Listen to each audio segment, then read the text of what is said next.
Assalamualaikum warahmatullahi wabarakatuh. Selamat pagi, salam sehat, dan salam sejahtera untuk anak-anakku sekalian.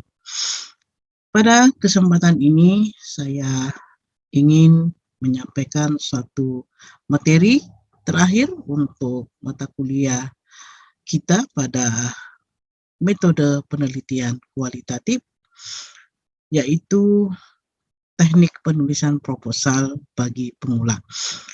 Namun pada materi ini saya hanya berbicara secara umum teknik penulisan proposal bagi mahasiswa S1, baik itu proposal penelitian kuantitatif maupun yang menggunakan pendekatan kualitatif.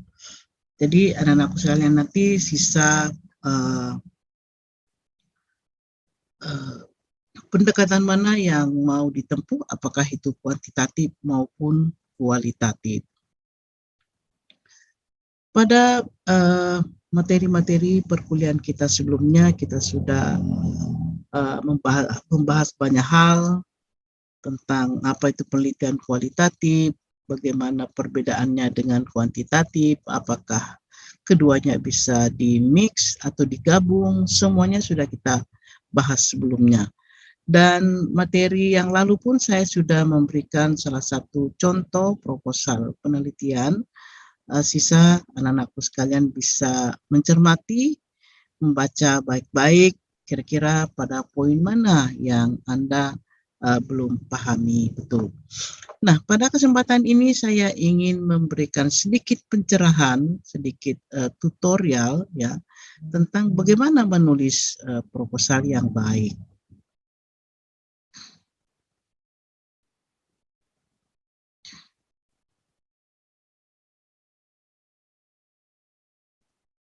Nah, dalam menulis proposal ataupun karya tulis ilmiah lainnya ya, ada beberapa hal yang perlu sekali diperhatikan.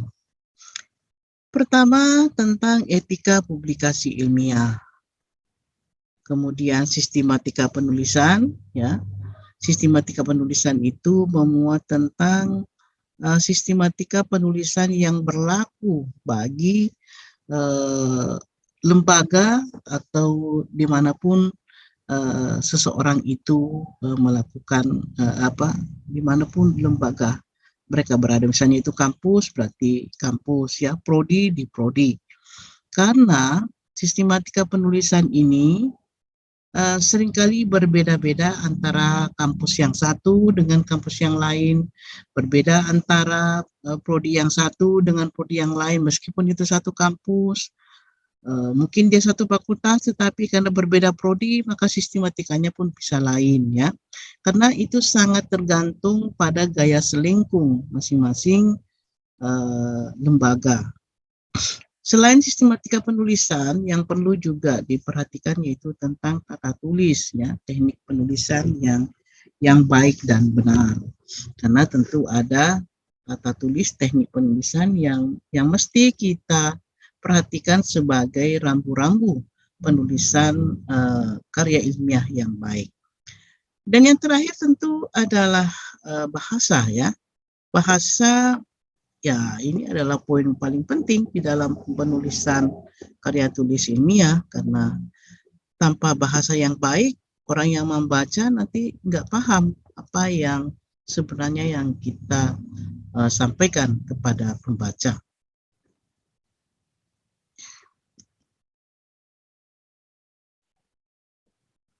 Baik, nah tadi kita berbicara soal etika publikasi ilmiah. Anak-anakku sekalian, karena skripsi yang akan Anda buat, apakah itu skripsi, apakah itu tesis, apakah itu disertasi, itu nantinya boleh jadi akan dipublikasikan secara luas ya, melalui internet, melalui jurnal, melalui blog dan sebagainya, sehingga perlu kita memperhatikan etika penulisan karya tulis ilmiah. Nah, ada yang disebut dengan plagiarisme. Nah, ini yang penting sekali diketahui oleh anak-anakku sekalian. Jangan sampai kita tersangkut yang namanya plagiarisme. Apa itu plagiarisme? Nah, plagiarisme itu adalah merupakan penipuan dengan mengambil hasil pemikiran orang lain dan menyajikannya seolah-olah hasil pemikirannya sendiri. Nah, ini banyak dilakukan orang, ya. Banyak orang ketika menulis merasa bangga, menulis saja, mengutip pendapatnya orang, tetapi tidak mencantumkan sumbernya karena ingin merasa bangga bahwa itu adalah pendapatnya sendiri, ya. Padahal yang harus dipahami bahwa semakin banyak kita mengutip pendapat orang, maka kadar keilmiahan sebuah karya tulis ilmiah itu semakin tinggi. Ya, dibanding kita menulis lalu semua itu adalah tanpa sumber bacaan, tanpa berpatokan pada dari mana sumber kutipan itu kita peroleh, seakan-akan kita mengklaim bahwa itu adalah tulisan kita, itu adalah hasil pemikiran kita, maka kadar keilmiahan tulisan seperti itu sangat rendah, ya, karena itu sama dengan kita hanya ngarangnya, beropini semata. Tapi kalau kita ada statement, ada data, lalu kita cantumkan sumbernya, itu berarti statement itu sudah pernah diteliti orang lain dan tentu saja kadar keilmiahannya sudah semakin tinggi. Nah, contoh, ya, ini adalah satu misalnya satu pernyataan, ya, satu pengertian. Nah, jika pengertian ini kita tulis, ya, bila seseorang memasukkan kutipan tersebut secara mentah-mentah ke dalam tulisannya tanpa memberi tanda kutipan atau merapatkan spasi dan menyebutkan sumbernya, maka ia akan disebut melakukan plagiarisme. Melakukan plagiarisme dalam dunia ilmu pengetahuan merupakan pelanggaran besar yang amat memalukan. Mengutip pendapat orang lain pun hendaknya dalam jumlah yang terbatas. Bila ia mengutip pendapat seseorang secara panjang lebar, maka ia seyogyanya meminta izin kepada pemilik hak cipta yang dikutipnya itu. Ya, jadi pelanggaran hak cipta itu seringkali memang tidak disadari oleh siapapun, ya, karena kadang kita menganggap itu nggak apa-apa, ya, itu bisa saja, namun sebenarnya kita sudah melakukan pelanggaran hak cipta. Apalagi sekarang semua karya ilmiah itu sudah memiliki hak intelektual, ya, hak haki. Nah, sehingga ketika kita mengutip tanpa menyebutkan sumbernya, maka itu bisa kita tersandung dengan hukum pelanggaran hak intelektual. Oleh sebab itu anak-anakku sekalian harus berhati-hati menulis kalau memang ada sumbernya. Kalau memang kita mengutip pendapat orang, cantumkanlah kutipannya, ya. Tidak ada orang yang tidak ada dosen pembimbing yang marah jika Anda banyak mengutipnya. Justru itu adalah semakin bagus. Baik. Nah, bagaimana menghindari plagiarisme, ya, supaya anak-anakku sekalian tidak tersandung dengan pelanggaran atau plagiarisme? Maka pilihan pertama adalah memberi tanda kutipan atau merapatkan spasi dari kalimat yang dikutipnya lalu menyebutkan sumbernya seperti contoh pertama di atas, ya. Pilihan kedua adalah menuliskan kembali kalimat-kalimat orang lain dalam bahasanya sendiri dengan tidak merubah arti kalimat tersebut lalu menyebutkan sumbernya.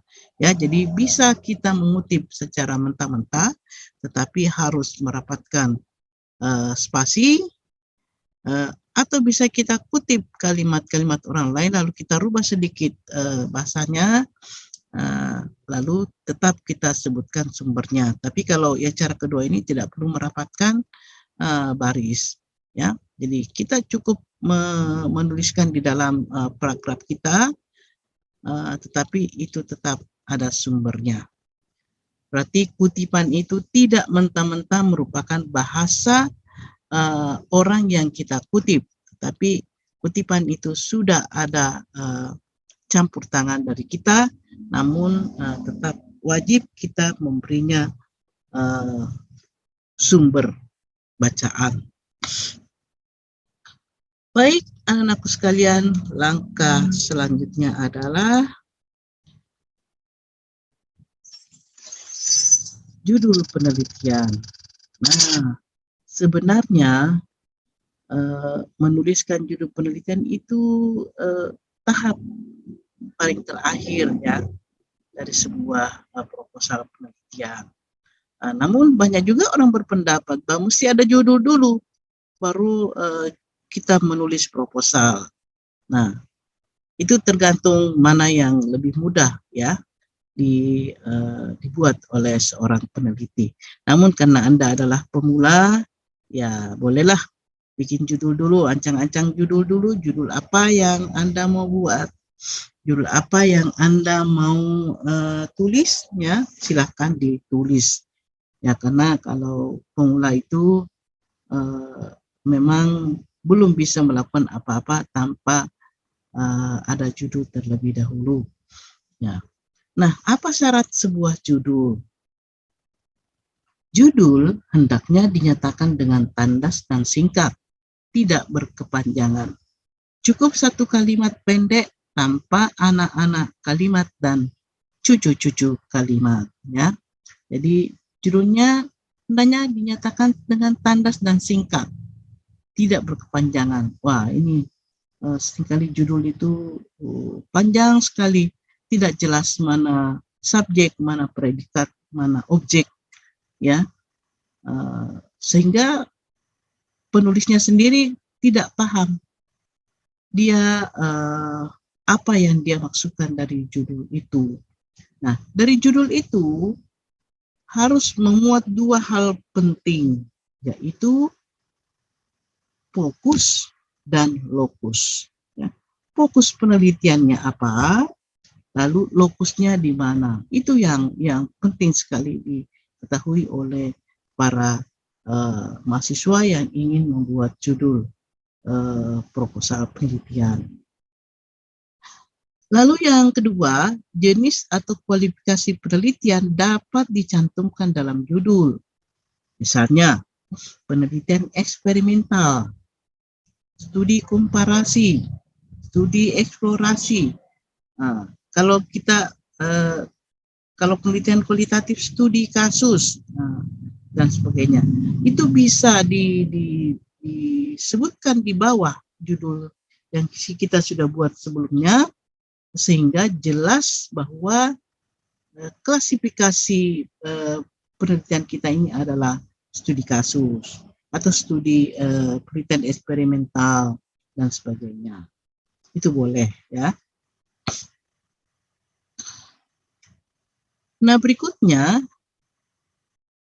ini yang penting, judul penelitian harus ekspresif, menyatakan dengan tepat masalah yang hendak diteliti dan lingkup wilayah penelitian. Nah, yang saya maksud tadi itu adalah fokus dan lokus. Ya.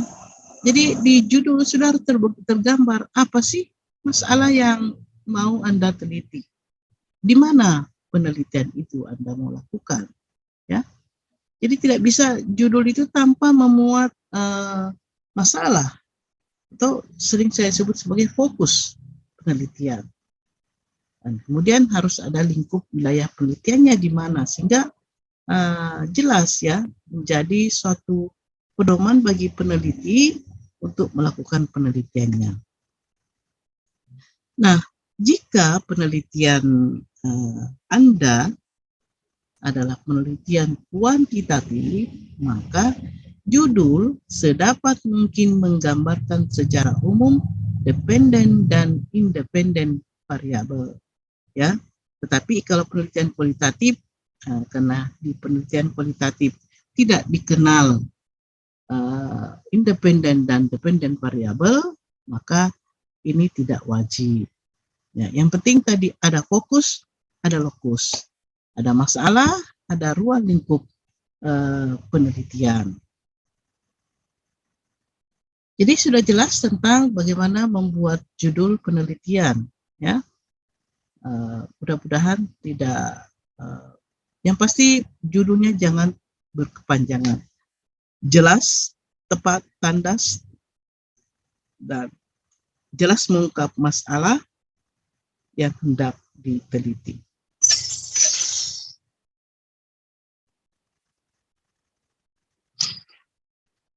Nah,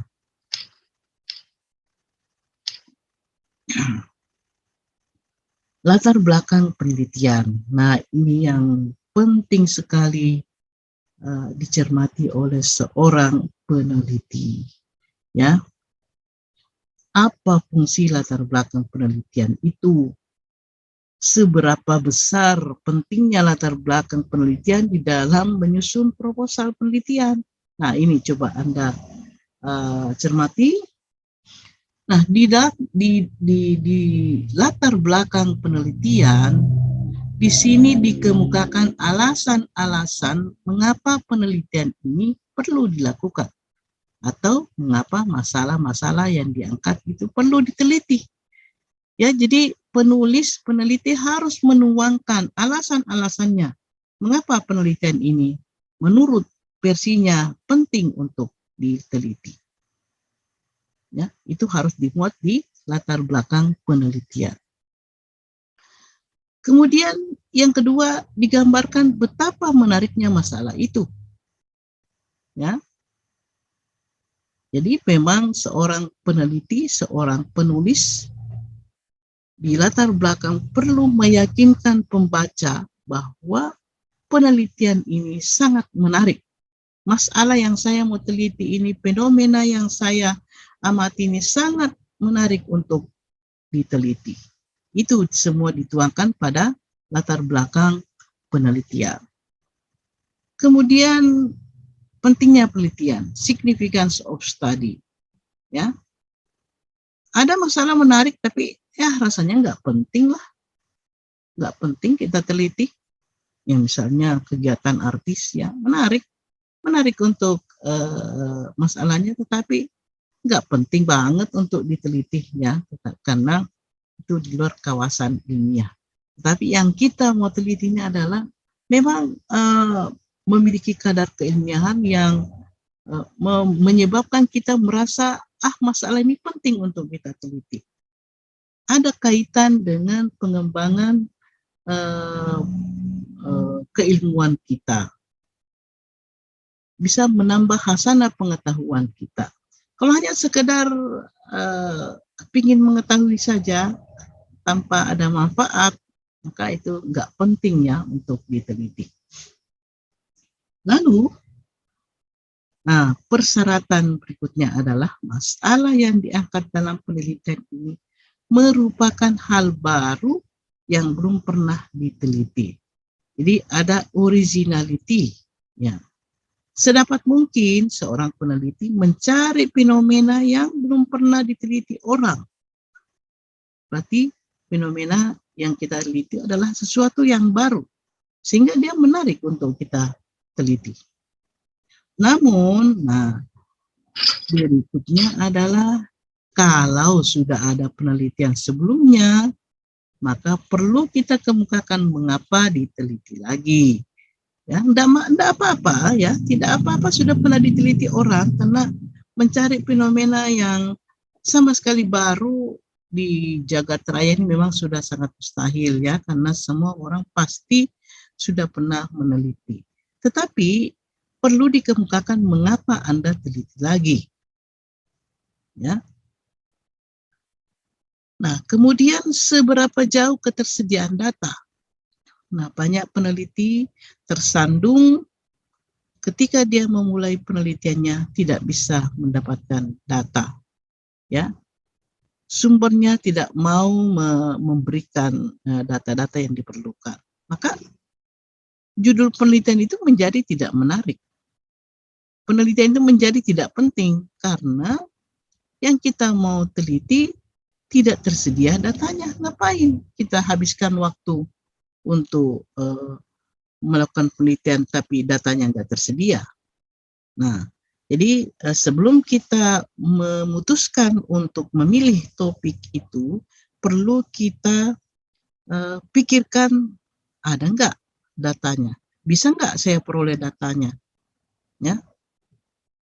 Ada pernah bimbingan saya ingin meneliti tentang korupsi, ya. Wah, akhirnya karena dia ingin meneliti para pelaku korupsi atau koruptor itu, akhirnya lama sekali dia tidak bisa menemukan datanya, akhirnya dia menyerah. Nah, kenapa dia tidak bisa menemukan datanya? Karena tentu tidak ada orang yang mau mengaku dirinya sebagai koruptor. Ada nggak yang mau mengaku? Lalu dia mau mengungkapkan semua perilakunya kepada orang yang sedang meneliti. Nggak ada kan? Nah, itu berarti tidak tersedia data. Lalu kemudian diuraikan secara ringkas dan padat data wilayah penelitian sebagai hasil penciuman lapangan. Ya, jadi saya tadi sudah kemukakan dari awal bahwa yang paling penting selain fokus penelitian itu juga adalah wilayah penelitian, ya, karena nanti kita akan hasil penelitian kita keberlakuannya tentu hanya pada wilayah penelitian yang kita maksudkan, tidak bisa berlaku secara general di semua tempat, ya. Karena lokasi penelitian kita terbatas, maka hasil penelitian kita pun hanya berlaku pada wilayah penelitian yang kita pilih.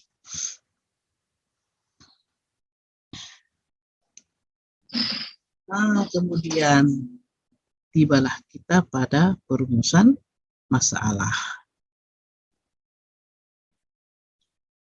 Nah, rumusan masalah, jadi setelah tadi ada latar belakang masalah, lalu kemudian kita semakin mengerucut, lalu kita temukan permasalahan dari latar belakang masalah itu, lalu permasalahan itu kita buat rumusannya. Jadi rumuskan dengan jelas permasalahan yang ingin diteliti. Rumusan masalah relevan dengan latar belakang penelitian. Ya, jadi apa yang kita ungkap di latar belakang penelitian itu juga menjadi dasar kita untuk membuat rumusan masalah. Jangan sampai lain yang kita maksudkan di rumusan masalah, lain di rumusan lain yang kita maksudkan di latar belakang masalah, lain juga yang kita rumuskan masalahnya, ya. Nah, ini harus relevan.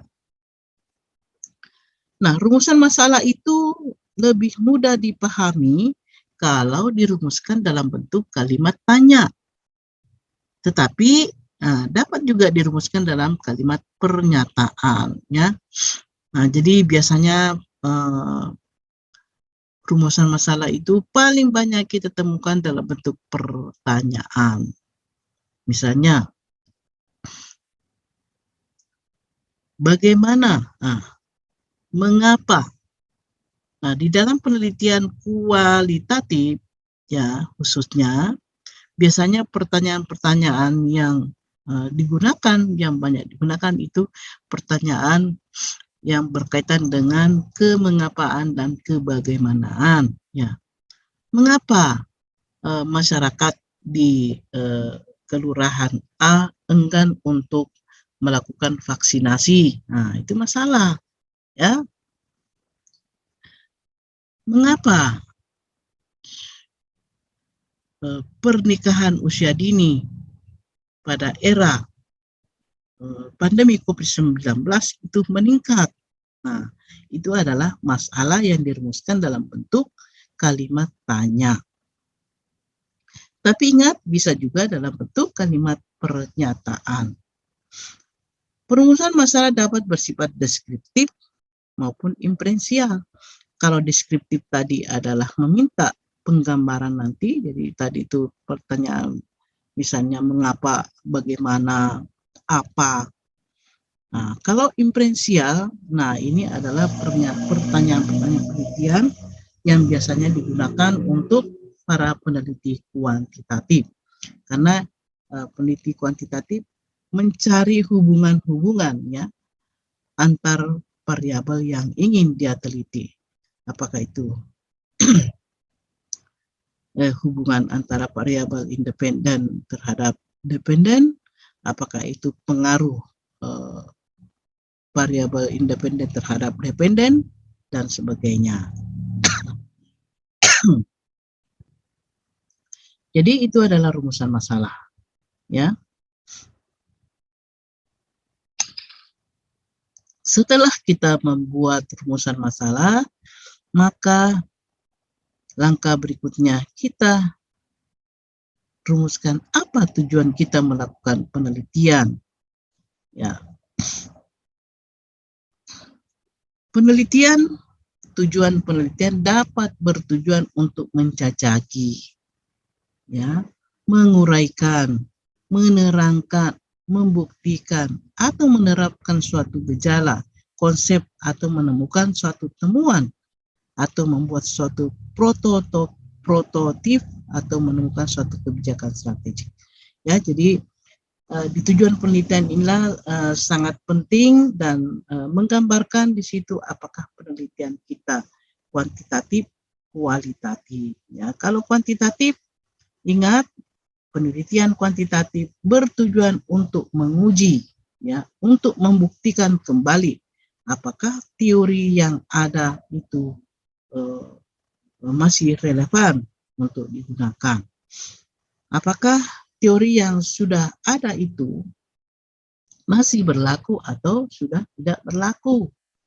Nah, kalau penelitian kualitatif, nah biasanya dia menemukan ada temuan yang ingin dia dapatkan dari penelitian itu. Nah, temuannya itu bisa dalam bentuk konsep, bisa dalam bentuk teori, dan sebagainya. Bisa membuat satu model, bisa menghasilkan suatu strategi kebijakan, ya. Nah, itu sangat tergantung ya apa tujuan penelitian kita. Jadi ingat, tujuan penelitian menggambarkan apakah Anda mau menemukan atau membuktikan atau melakukan eksplorasi, ya. Nah, sekali lagi, kalau kuantitatif itu ingin membuktikan teori, kalau kualitatif itu menemukan sesuatu, ya, yang bisa diterangkan kembali. Nah, ingat, tujuan penelitian harus relevan dan konsisten dengan rumusan masalah. Jadi jangan lari-lari ya. Kalau rumusan masalahnya 2, maka tujuan penelitiannya juga harus 2. Ya, jangan ditambah-tambah. Anda tidak permasalahkan lalu Anda tambah di tujuan penelitian. Harus relevan. Jadi ini kita sudah mulai berpikir runtut ya, mulai dari judul, rumusan masalah, lalu kemudian tujuan penelitian.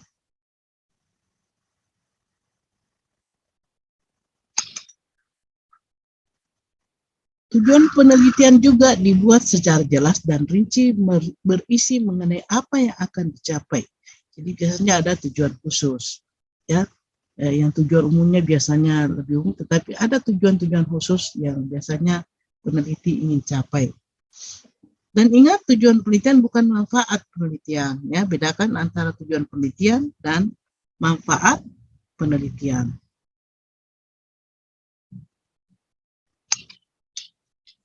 Lalu apa manfaat penelitian? Nah, biasanya penelitian itu bermanfaat untuk apakah pengembangan ilmu pengetahuan, teknologi, dan seni, ipteks, ya.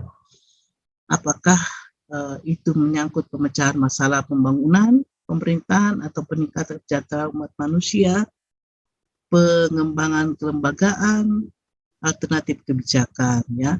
Namun untuk anak-anakku sekalian yang masih pada level S1 ya, untuk membuat skripsi ya cukup mungkin hanya untuk pengembangan ilmu pengetahuan teknologi dan seni ya. Jadi lebih banyak kita bergelut di sini ya. Kita belum masuk ke sini, biasanya yang bermanfaat ini adalah mereka-mereka yang memang ditugasi untuk membuat penelitian yang lebih besar yang tujuannya untuk pemecahan masalah-masalah pembangunan.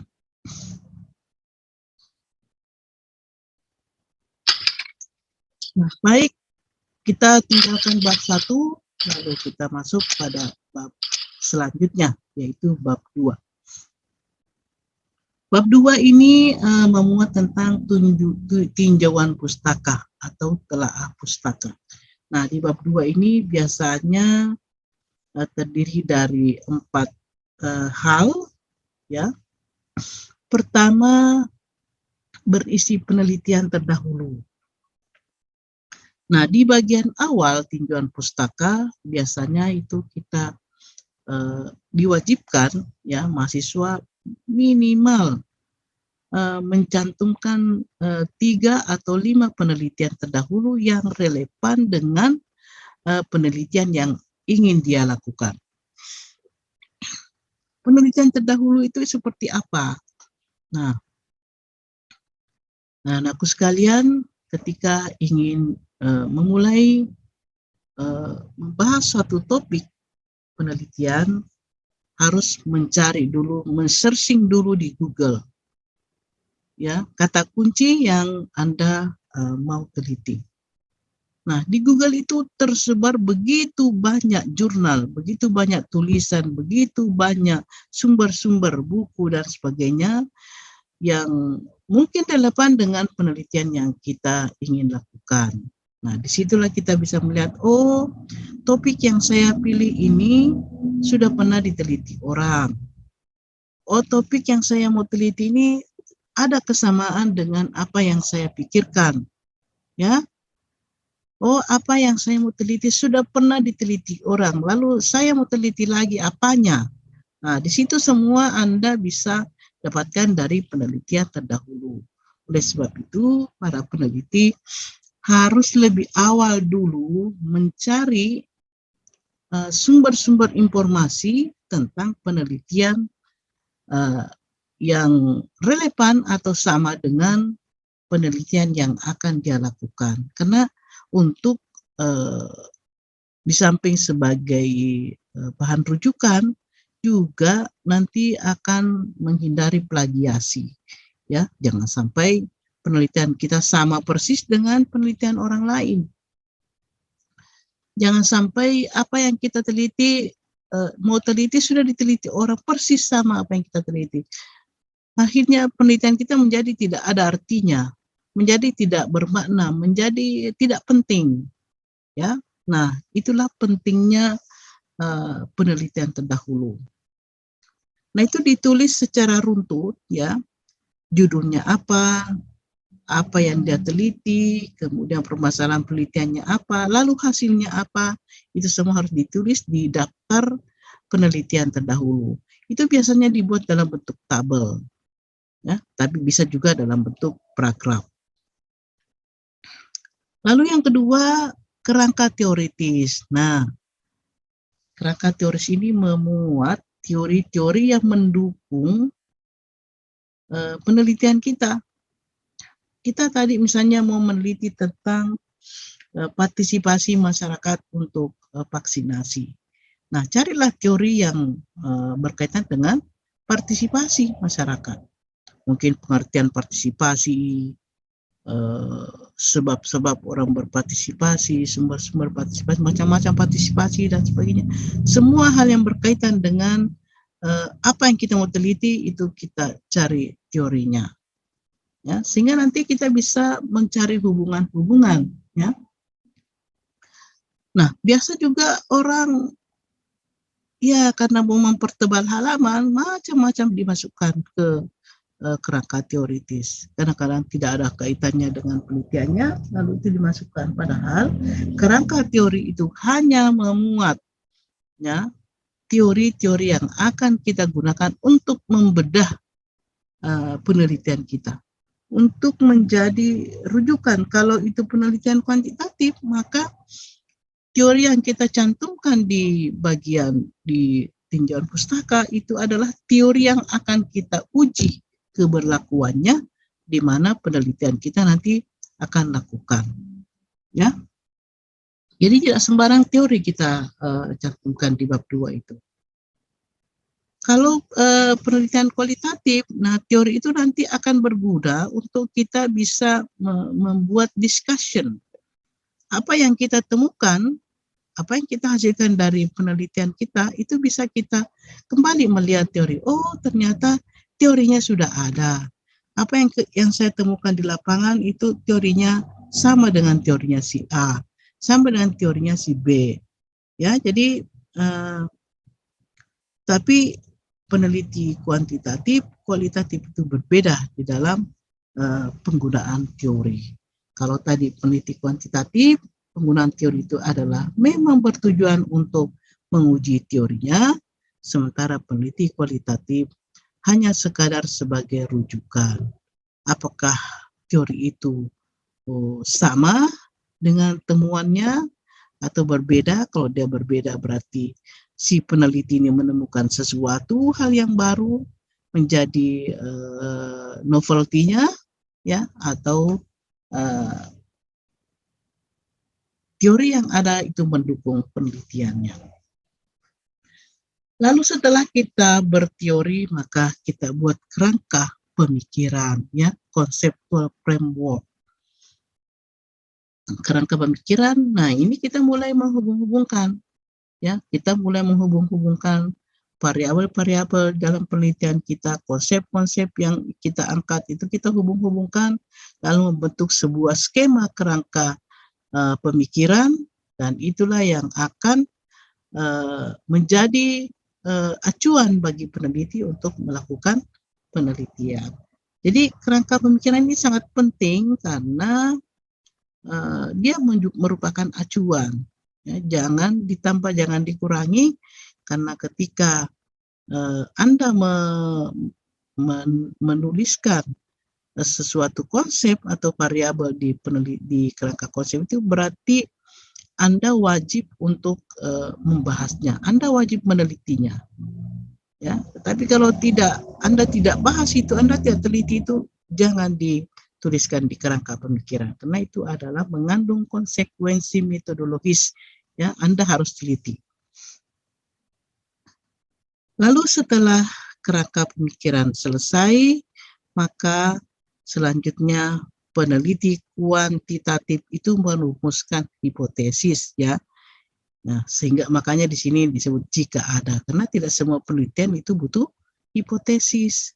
Peneliti kualitatif itu nggak butuh hipotesis. Ya, yang butuh hipotesis, karena hipotesis inilah yang akan diuji, itu adalah para peneliti kuantitatif. Ya. Baik, nah kita tinggalkan bab 2, yaitu tentang tinjauan pustaka atau telaah pustaka. Kita masuk pada bab 3. Bab 3 itu memuat tentang metode penelitian. Nah, yang pertama, jenis dan lokasi penelitian. Ya, jenis penelitian yang digunakan mana yang paling utama? Ya, apakah dia survei, apakah eksperimen, grounded research, kombinasi pendekatan kualitatif dan kuantitatif, atau analisis data sekunder? Ya, itu harus disebutkan di jenis penelitian. Ya, sehingga jelas penelitian Anda itu jenisnya apa.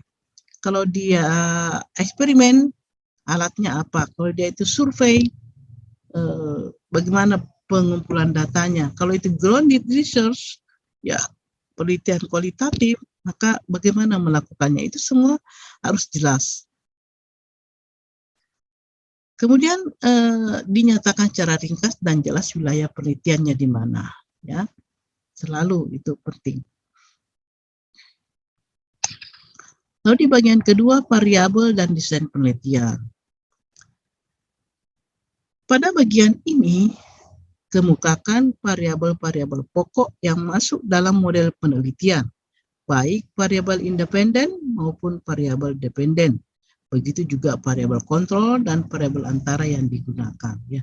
Jadi di desain penelitian masukkan semua variabel-variabel yang akan kita teliti. Jadi tadi mirip dengan kerangka pemikiran, ya. Namun di desain penelitian itu sudah tergambar arah-arah panahnya kemana, apakah dia hubungannya sebab akibat, apakah dia pengaruhnya hanya pengaruhnya searah saja, satu arah, tanpa ada hubungan timbal balik, apakah pengaruhnya itu langsung maupun atau pengaruhnya tidak langsung. Semua tergambar pada desain penelitian. Ya. Dalam desain penelitian dirancang bagaimana hubungan antar variabel independen dengan dependen, serta bagaimana kedudukan variabel kontrol dan variabel antara dalam hubungan antar variabel independen dengan variabel dependen. Nah, ini ketika kita berbicara soal variabel independen dan dependen, itu berarti jenis penelitiannya adalah penelitian kuantitatif. Ya, kalau penelitian kualitatif ini tidak perlu, ya, karena kita hanya meneliti konsep-konsep. Mungkin saja kita hanya meneliti satu konsep saja. Itu saja yang kita mau elaborasi, itu saja kita mau eksplorasi, kita dalami. Hanya satu konsep yang ingin kita kuliti sedemikian rupa, sedalam-dalamnya, ya, sampai tuntas. Nah, tapi kalau ini adalah untuk keperluan penelitian kuantitatif. Nah, seperti ini ya, ini adalah desain penelitian bagaimana variabel X, Y itu independennya terhadap dependen, ya. Kalau independennya status sosial, ekonomi, ya, terhadap sikap program terhadap penerimaan program keluarga berencana misalnya, atau penerimaan terhadap vaksinasi, ya, tetapi itu dikontrol oleh status kepegawaian, itu bisa, ya. Ini hanyalah sebagai variabel kontrol, bukan variabel yang berpengaruh, tapi dia dikontrol. Atau ada yang disebut dengan variabel antara, ya.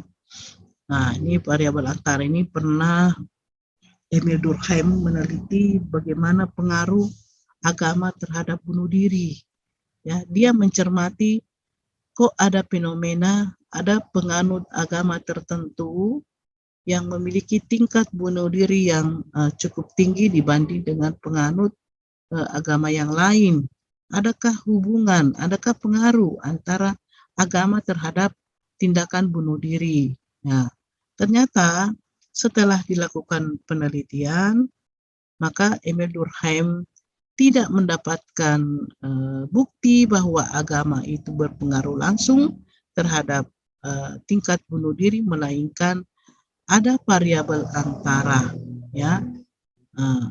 Variabel antaranya itu adalah integrasi dalam masyarakat. Jadi ada penganut agama tertentu yang integrasinya dalam masyarakat mungkin rendah, ya. Sering terjadi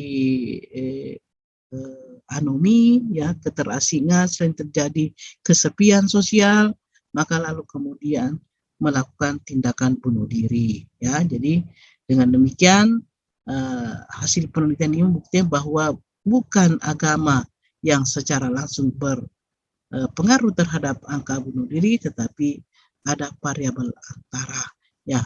Ini juga dilakukan para peneliti-peneliti kuantitatif, ya.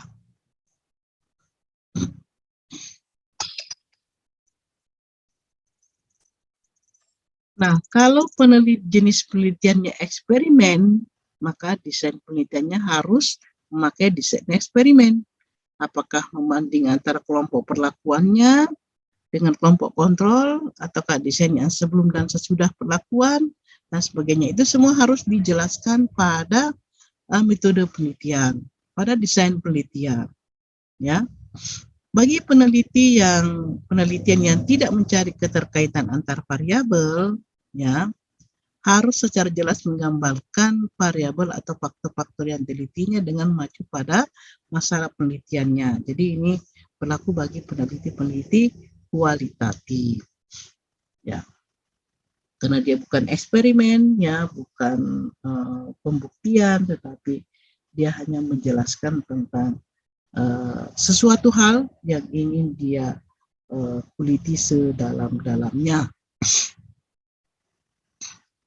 Baik, anak-anakku sekalian, kita lanjut lagi pada definisi operasional variabel. Nah, di dalam penelitian, di metode penelitian itu penting bagi seorang peneliti mendefinisikan variabel-variabel pokok yang akan dia teliti. Mengapa?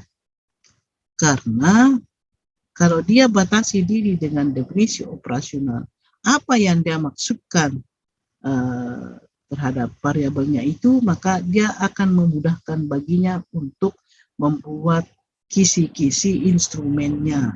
Ya, harus misalnya meneliti tentang partisipasi. Apa yang menurut peneliti itu tentang partisipasi?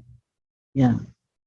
Nah, dari situlah nanti dia definisikan partisipasi yang saya maksudkan adalah ini. Nah, itulah dari situ dia menyusun instrumen penelitian. Situlah dia membuat kisi-kisi pertanyaan, ya, dari variabel penelitian yang sudah dia definisikan. Nah, definisi operasional variabel ini juga penting dibuat agar tercapai pemahaman yang sama antara peneliti dengan pembaca. Ya, karena siapa yang bisa menerka apa yang dia maksud peneliti kalau tidak dituangkan pada definisi operasional. Baik, saya lanjut.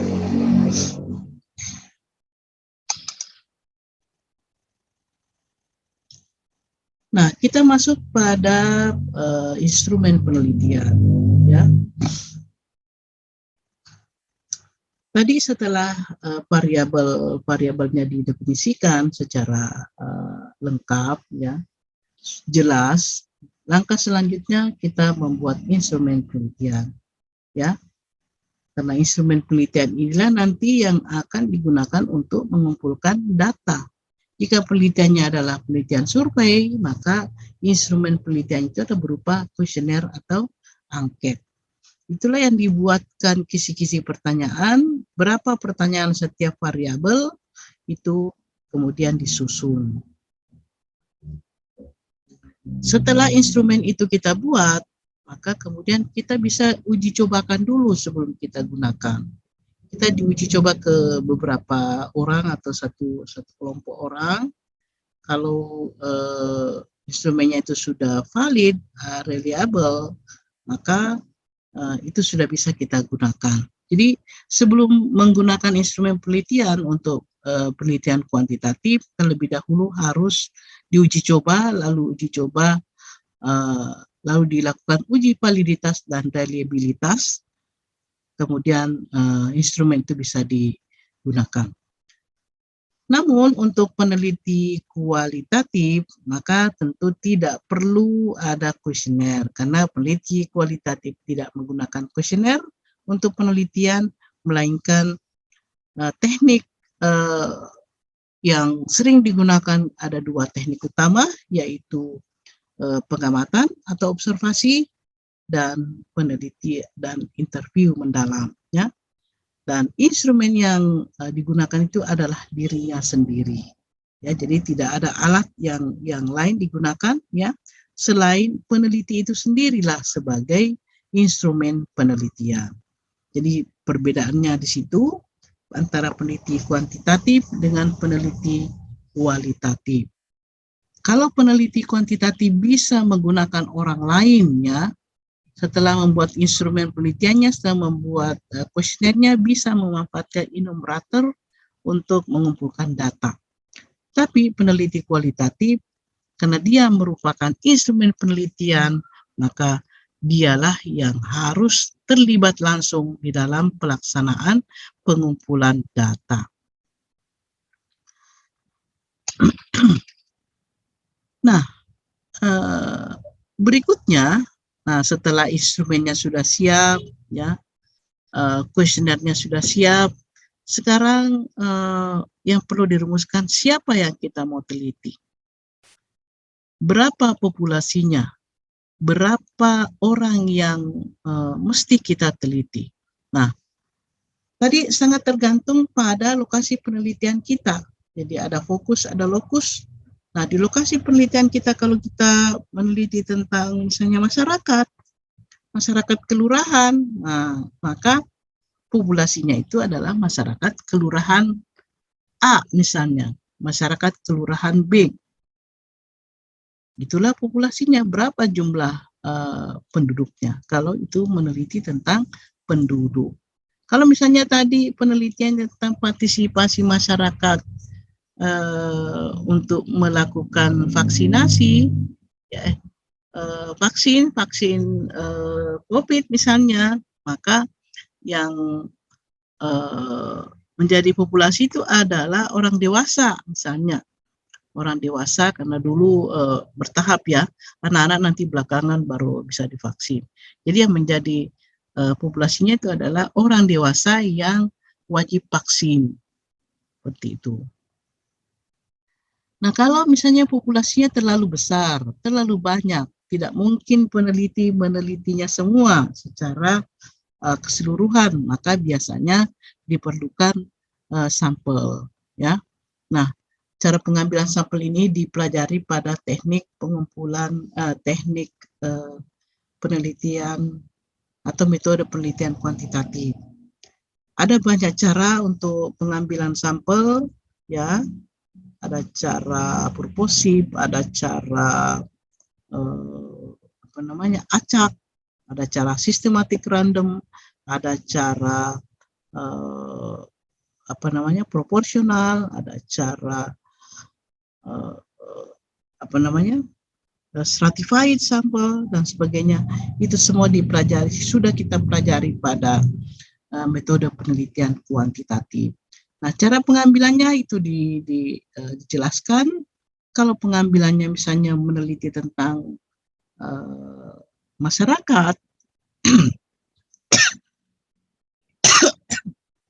yang memiliki karakteristik yang berbeda-beda, apakah itu kita mau melihat tingkat pendidikannya, stratanya, ataukah tingkat status sosial ekonominya, itu kita harus menggunakan stratified sampling, ya.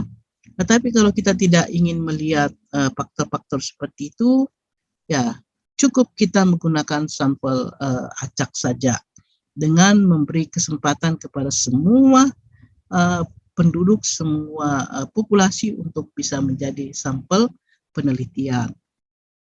Lalu besarnya sampel berapa? Berapa sebaiknya sampel yang ingin kita teliti? Nah, ini juga tidak ada patokan yang baku, ya. Berapa besar sampel sebenarnya yang diperlukan? Apakah sampelnya harus besar, harus banyak, atau cukup sedikit saja? Itu tidak ada patokan yang baku. Sangat tergantung pada tujuan penelitian kita. Meskipun ada aturan-aturan bahwa jika sampelnya misalnya lebih dari 100 harus ambil 25%, kalau dia 1000 ambil 10%, kalau dia di bawah 100 ambil 50%, atau ambil semuanya. Itu tidak ada aturan yang baku, ya. Tergantung banyak pertimbangan yang harus dipertimbangkan oleh peneliti, apakah pertimbangan tenaga, biaya, waktu, dan sebagainya. Kemudian unit analisisnya dan kerangka sampelnya, ya. Kalau peneliti kualitatif biasanya hanya meneliti unit analisis, ya. Siapa yang akan menjadi sumber datanya, siapa yang akan menjadi informannya. Nah, biasanya tidak banyak, ya. Peneliti kualitatif itu, ya, yang penting data yang ingin dia butuhkan itu sudah terjaring.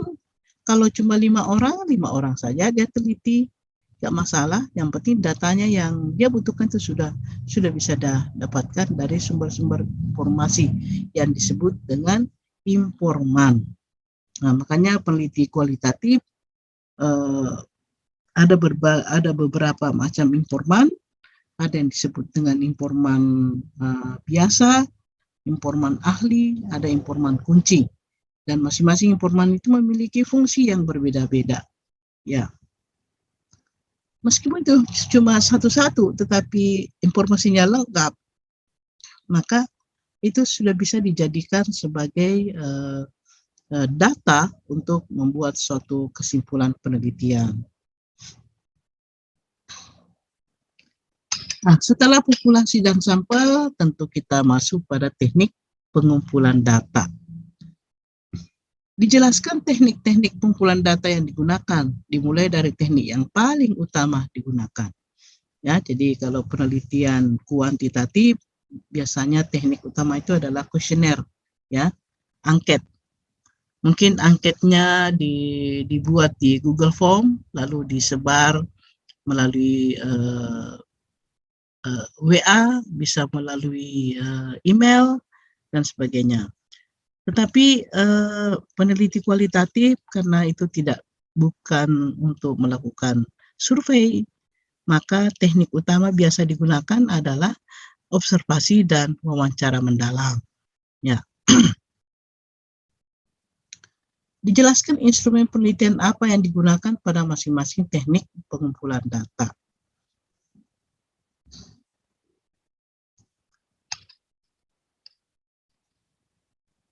Nah, ini di metode penelitian perlu dijelaskan bagaimana prosedur yang ditempuh dalam pengumpulan data. Apakah ada tahapan-tahapan atau tidak ada, atau secara bersama dilakukan. Ya, perlu dijelaskan juga kapan waktu pelaksanaan pengumpulan data tersebut. Ya, jadi ini biasanya kita membuat suatu schedule, ya, bagaimana prosedur pengumpulan data itu dilakukan sampai pada tahap akhir penulisan laporan penelitian. Itu dibuatkan schedule. Dan terakhir adalah teknik analisis data. Nah, apakah analisis data yang kita gunakan itu adalah analisis data kualitatif atau kuantitatif? Apakah menggunakan analisis statistika non-parametrik? Apakah menggunakan SPSS, dan lain sebagainya. Semua harus dituangkan pada bab 3, yaitu pada metode penelitian. Setelah semuanya itu rampung, setelah semuanya itu sudah tergambar di rumusan di proposal penelitian kita, maka tahap akhir adalah menyusun daftar pustaka. Nah, jadi tadi ini kalau menggunakan statistika inferensial, seberapa jauh melakukan uji persyaratan analisis seperti uji normalitas, uji linearitas, ataukah hanya menggunakan analisis tabel-tabel frekuensi, tabel-tabel silang, dan presentase,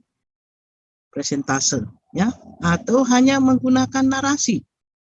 Penelitian kualitatif hanya menggunakan narasi misalnya, maka itu harus dijelaskan. Baik, nah inilah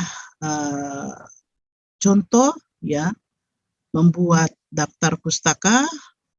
Kalau itu rujukannya dari buku, maka ditulis berturut-turut nama penulis, tahun terbit, judul buku dengan huruf miring, jilid kalau ada, nama penerbit, dan kota tempat penerbitan. Ini contohnya, ya.